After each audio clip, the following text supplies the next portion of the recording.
जंगल में एक पारो चिड़िया रहती थी। उसकी दो बेटियां थीं। एक तो उसकी सगी बेटी थी और दूसरी सौतेली, जो उसके पति की पहली पत्नी में से थी। मीना की माँ एक हादसे में मर गई थी। उसने जब से होश संभाला था, पारो को ही अपनी माँ की शक्ल में देखा था और कुछ ही अरसे बाद उसका पापा भी उसे छोड़कर जा चुका था। वो बहुत चुप चुप रहती थी। शायद उसके माँ के कड़वे रवैये ने उसे ऐसा बना दिया था, लेकिन इस सब के बावजूद वो अपनी माँ का बहुत ख्याल करती। पारो की अपनी सगी बेटी टीना इसकी कोई बात ना मानती, बदतमीजी करती, लेकिन फिर भी पारो की आंखों का तारा टीना ही थी। मीना को तो वो बहाने बहाने से डांटती रहती। मीना, ये तुम क्या कर रही हो? खुद दाना लाती हो और खुद ही सारा खा जाती हो। हमारे लिए भी थोड़ा छोड़ दिया करो। लेकिन माँ, मैं तो अभी खाने लगी थी, बाकी दाना टीना खा कर गई है। तुम्हारी हर समय मेरी बेटी पर ही नजर रहती है, इसीलिए तो मेरी बेटी इतनी कमजोर सी है। चलो जाओ, जाकर काम करो। कुछ ही दिनों में बारिशें भी होने वाली हैं। जाकर सूखा घास इकट्ठा करो और घोंसले की मरम्मत का काम शुरू करो। माँ, टीना को भी भेज दे मेरे साथ, हम दोनों बहनें मिलकर काम कर लेंगी। नहीं, टीना नहीं जाएगी तुम्हारे साथ। मेरी बेटी इतनी नाजुक सी तो है, वो ऐसे काम नहीं कर सकती। तुम अकेले ही जाओ। और मीना बेचारी अकेली ही चली जाती है। सूखा घास इकट्ठे करते करते मीना थक जाती है और वहाँ एक पेड़ के नीचे आराम करने के लिए लेट जाती है और मीना की आंख लग जाती है। बेटा उठो, देखो कितनी शाम हो गई है। और जैसे ही मीना की आंख खुलती है, सामने उसे एक चिड़िया दिखाई देती है। एकदम उसे लगा जैसे उसकी सगी माँ ने उसे जगाया है। आप कौन है? मेरा नाम रानो चिड़िया है और मैं यहाँ पास में ही रहती हूँ। यहाँ से गुजरने लगी तो तुम पर नजर पड़ गई। बेटा, इतनी शाम तक घर से बाहर नहीं रहते, तुम्हारी माँ परेशान हो रही होगी। माँ तो नहीं है मेरी, सौतेली माँ है, जो मेरे देर पर आने की जरा भी परवाह नहीं करती। उसे तो बस काम चाहिए, मैं चाहे सारी रात घर से बाहर रहूं। बेटा, क्या तुम्हारी सगी माँ नहीं है? नहीं, मेरी माँ बहुत पहले ही मुझे छोड़कर जा चुकी है। मुझे तो अच्छे से याद भी नहीं है कि वो कैसी थी। तुम्हारी दूसरी मम्मा को तुम्हें अकेले नहीं भेजना चाहिए था। ये इलाका इतना अच्छा नहीं है। तुम चलो, मैं तुम्हें तुम्हारे घर पर छोड़ आती हूँ। और ऐसे मीना रानो चिड़िया के साथ चली जाती है। अभी वो घर से थोड़ा दूर ही थे कि शोर सुनकर वहीं बैठ जाती हैं। टीना, मैं तुमसे कह रही हूँ कि बाज आ जाओ अपनी हरकतों से। अब तो तुमने मेरे साथ बदतमीजी भी शुरू कर दी है। एक मीना है जिससे मैंने कभी प्यार से बात नहीं की, फिर भी मम्मा मम्मा करती रहती है। तो मैं क्या करूँ? वो तो है ही ऐसी बेशर्म। थोड़ी सी भी अगर गैरत हो उसमें, जितना बेइज्जत आप उसे करती हैं, कब का छोड़कर जा चुकी होती। और मुझे मीना समझने की गलती मत करना। मेरे साथ ऊंची आवाज में बात की तो 1 सेकंड से पहले चली जाऊंगी यहाँ से। नहीं मेरी बेटी, मैं तुम्हारे साथ गुस्से से बात नहीं कर रही, मैं बस तुम्हें समझा रही हूँ। अब तुम बड़ी हो गई हो और मैं चाहती हूँ तुम्हारी शादी कर दूँ किसी प्यारी सी चिड़िया से। इसके लिए तुम्हें खुद को थोड़ा सा बदलना होगा। मैं नहीं बदलूंगी खुद को। और वैसे भी मीना की शादी करे ना, वो तो बड़ी भी है मुझसे और अक्लमंद भी। उसकी शादी मैं कभी नहीं करूँगी। अगर वो चलेगी तो मेरा ख्याल कौन रखेगा? मैं तो अपनी टीना की शादी करूँगी। पास में ही खड़ी रानो चिड़िया ये सब सुनकर हैरान हो जाती है, जबकि मीना के लिए ये सब नया नहीं था। वो ऐसी बहुत सारी बातें कई बार सुन चुकी थी। रानो चिड़िया मीना को वहाँ छोड़कर वापस आ जाती है। आ गई हो मैडम, इतनी देर क्यों लगा दी? कर रही होगी अपनी मनमानियाँ। सूखा घास बस इतना सा ही लाई हो? मम्मा, वो मैं इतना ही उठा सकती थी, कल और ले आऊंगी। वो कुछ खाने को है? नहीं, कुछ नहीं है। तुम सुबह से गई हुई हो, कुछ खाया भी नहीं ढूंढ कर। और हाँ, कल सुबह पहले दाना ढूंढ कर लाना मेरे लिए और फिर जाना घास लेने। दूसरी तरफ रानो चिड़िया अपने घर में परेशान बैठी हुई थी। उसकी आंखों के सामने मीना का मासूम चेहरा और उसकी माँ की बातें निकल नहीं रही थी। मम्मा, आप सो क्यों नहीं रही? जुज्जू, मैं तुम्हारे साथ एक बात करना चाहती हूँ। हाँ मम्मा, कहो, क्या बात करना चाहती हो? मैं तुम्हारी शादी कर दूँ? लेकिन मम्मा, इतनी अचानक? वो क्यों? और रानो चिड़िया जुज्जू को मीना के बारे में सब बताती है। लेकिन मम्मा, अगर मीना की माँ उसके साथ इतना बुरा सलूक करती है तो मीना छोड़ दे उनको। बेटा, मुझे मीना की यही बात तो अच्छी लगी है। उसकी माँ का रवैया उसके साथ इतना गलत है, फिर भी वो उसकी खिदमत कर रही है। बेटा सोचो, वो कितनी अच्छी है और तुम कितने भाग्यशाली होगे जब वो तुम्हारी पत्नी बनेगी। मम्मा, मुझे कोई एतराज़ नहीं है, लेकिन उसकी माँ कभी नहीं मानेगी। आपने बताया है कि वो उसकी शादी नहीं करना चाहती। हाँ बेटा, मैं कुछ करूँगी, लेकिन मीना के साथ और ज्यादा जुल्म नहीं होने दूंगी। मीना पहले तो दाना ढूंढकर अपनी सौतेली माँ और बहन को देती है और फिर सूखा घास लेने चली जाती। मीना बेटा, आज फिर घास लेने आई हो? ये मैं तुम्हारे लिए मकई के दाने लाई हूँ, आओ इनको खा लो। आंटी आप ऐसे ही ले आई हैं, कुछ ना कुछ ढूंढकर खा लेती। बेटा माँ को इनकार नहीं करते। आंटी, क्या अपनी सगी माएँ ऐसे ही अपने बच्चों का ख्याल करती हैं? हाँ बेटा, लेकिन मेरे ख्याल में जो भी कोई माँ होती है उसे बच्चों का सतीले और सगे में फर्क किए बगैर प्यार करना चाहिए। और जिसका बच्चा तुम्हारे जैसा हो वो तो खुद को बहुत भाग्यशाली समझे। मीना मेरा एक बेटा है, उसका नाम जुज्जू है। वो भी तुम्हारी तरह सुंदर भी है और अक्लमंद भी। मैं अब उसकी शादी करना चाहती हूँ। ये तो बहुत अच्छी बात है आंटी। और मैंने एक सुंदर सी चिड़िया भी ढूंढ ली है, वो तुम हो मेरी बेटी। लेकिन आंटी आप जानती हैं मम्मा कभी नहीं मानेगी। बेटा अगर वो नहीं मानती तो ना सही, तुम बड़ी हो, अपने फैसले खुद कर सकती हो। लेकिन आंटी मैं उनको नाराज नहीं करना चाहती, सामने प्यार नहीं करती, लेकिन उनको इस बात का अंदाजा है कि उनकी सगी बेटी से ज्यादा मैं उनका ख्याल करती हूँ और मैं उनका ये मान कभी नहीं तोड़ूंगी। बहुत अच्छा मेरी बेटी, मुझे तुमसे इसी बात की आशा थी। मैं तुम्हारी माँ को मनाऊंगी। और फिर रानो चिड़िया अपने घर और मीना सूखा घास लेकर अपने घर चली जाती है। अगले दिन रानो चिड़िया मीना के घर आती है। बहन मैं यहाँ पास में ही रहती हूँ, मेरा एक बेटा है, बहुत समझदार और सुंदर है। मैंने आपकी बेटी को देखा था, मुझे वो बहुत अच्छी लगी थी। मैं चाहती हूँ कि अपने बेटे की शादी उससे कर दूँ। हाँ हाँ मेरी बेटी भी बहुत सुंदर है, मैं अभी बुलाती हूँ उसे। टीना, टीना इधर आओ। नहीं बहन मैं मीना की बात कर रही हूँ। क्या? लेकिन मीना शादी नहीं करना चाहती। आप टीना को देखना, वो मीना से भी ज्यादा सुंदर है। लेकिन मुझे मीना ही पसंद है। तो फिर आप जा सकती हैं। लेकिन बहन वो भी तो आपकी ही बेटी है, आपका इतना ख्याल करती है, टीना से ज्यादा आपको चाहती है। अच्छा तो ये मीना की बच्ची घास लेने के बहाने तुमसे जाकर मिलती है और हमारी चुगलियां लगाती है। नहीं मीना ने ऐसा कभी नहीं कहा, मैं सब समझ चुकी हूँ, आप चली जाए यहाँ से। और रानो चिड़िया बहुत नाराज होकर वहाँ से चली आती है। आ जाइए मीना की बच्ची, इसे तो मैं पूछती हूँ। अभी वो ये सोच ही रही होती है कि एक पत्थर आकर उसके पंख को लगता है और उसका पंख शदीद जख्मी हो जाता है। वो जोर जोर से चिल्लाती है, टीना, टीना जल्दी आओ। और टीना गुस्से में आती है। क्या बात है, आप क्यों चिल्ला रही हैं इतना? मैं अभी अपनी सहेलियों के साथ जाने लगी थी। बेटा मेरे पंख में पत्थर आकर लगा है, मैं बहुत तकलीफ में हूँ, मेरे पास आ जाओ।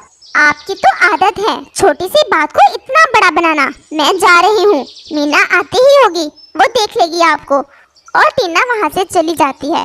पारो बहुत तकलीफ में थी, लेकिन टीना उसकी परवाह नहीं करती। उधर से मीना भी आ जाती है। मम्मा ये क्या हुआ आपको? और मीना जोर से रोने लगती है। वो जल्दी से तोते के पास जाती है। तोता आकर पारो की मरहम पट्टी करता है और दवा देकर चला जाता है। पारो बहुत शर्मिंदा थी, जिस बेटी को उसने कभी प्यार से देखा भी नहीं था वही उसके लिए परेशान थी। और जो बेटी उसकी अपनी थी वो उसकी परवाह किए बगैर अपनी सहेलियों के साथ चली जाती है। मीना मुझे माफ कर दो, मैंने तुम्हारे साथ बहुत ज्यादती की है। मम्मा प्लीज, आप मेरी माँ हैं और माएँ कभी भी अपने बच्चों से ज्यादती नहीं करती। और पारों की आंखों से आंसू थे कि रुकने का नाम ही नहीं ले रहे थे। अगले दिन रानो चिड़िया फिर से आती है। आओ आओ बहन, मैंने खुद आना था आपकी तरफ, अच्छा हुआ आप ही आ गई। मुझे आपकी बात कबूल है, आप मेरी बेटी मीना से अपने बेटे की शादी कर सकती हैं। और रानो चिड़िया हैरान रह जाती है कि एक ही रात में ये सब कैसे बदल गया। लेकिन साथ ही वो बहुत खुश भी थी कि उसकी बहुत बड़ी इच्छा पूरी हुई थी। आज उसे पारो की आंखों में मीना के लिए बहुत प्यार भी नजर आ रहा था। इस कहानी से हमें सीख मिलती है कि हर रिश्ते में प्यार, मोहब्बत और मान सम्मान होना चाहिए। अगर ये सब ना हो चिड़िया तो बहन रिश्ते का वो कोई फिर से फायदा नाराज होकर अपने मैके चली गई है। आप प्लीज बस आखिरी दफा मेरे साथ चलें। कव्वे भैया तुम्हारा तो काम ही यही है, आखिर कितना बर्दाश्त कर सकता है कोई। आए दिन तो तुम कोई ना कोई फसाद बना लेते हो। तुम्हें अपने अलावा अपने बच्चे की फिक्र करनी चाहिए जो अभी छोटा है। रोज रोज लड़ाई करके आखिर क्या सिखा रहे हो तुम अपने बच्चे को? बस मुझे गुस्सा आ गया था बातों बातों में, मुझसे रहा नहीं गया और मैंने 2 चोंचे लगा दी उसे। बस इसी बात पर वो गुस्से होकर चली गई है। बच्चा कहाँ है तुम्हारा? वो तो मेरे पास ही है, अभी छोटा है, बस इसकी वजह से तो ज़्यादा टेंशन है। आप प्लीज मेरे साथ चलें। मैं चलती हूँ तुम्हारे साथ, लेकिन याद रखना ये आखिरी बार ही है। फिर अगर आइंदा ऐसा किया तो मैं क्या, कोई भी पक्षी तुम्हारे साथ नहीं जाएगा। और चिड़िया कव्वे के साथ चली जाती है। तुम इधर ही रुको, मैं बात करती हूँ। लाली, फिर से क्या हो गया था जो तुम अपने बच्चे को भी ऐसे ही छोड़कर आ गई? रानो चिड़िया, तुम्हें तो पता है सारा दिन मैं काम करती हूँ और ये कालू जरा भी काम नहीं करता। जब भी शाम को दाना खाने का समय आता है ये लड़ाई शुरू कर लेता है। और मैं तो बच्चे को साथ ही ला रही थी, इस कालू ने छीन लिया मुझसे मेरा बच्चा। देखो लाली, तुम्हें बर्दाश्त से काम लेना होगा, अपने लिए नहीं अपने बच्चे के लिए ही सही। एक ना एक दिन ये सुधर जाएगा। बेटा, पहले भी तो आ चुकी हो, कौन सा ये सुधरा है जो अब सुधरेगा? बस माँ जी, मुझे तो उस छोटे से मासूम बच्चे की बहुत फिक्र हो रही थी, इसीलिए आई इसके साथ, वरना मैं तो कभी भी ना आती। माँ, मैं जाती हूँ, मुझे भी काकू बहुत याद आ रहा है। और ऐसे लाली कव्वी रानो चिड़िया की बात मान लेती है और कालू के साथ वापस आ जाती है। मम्मा, तुम कहाँ चली गई थी?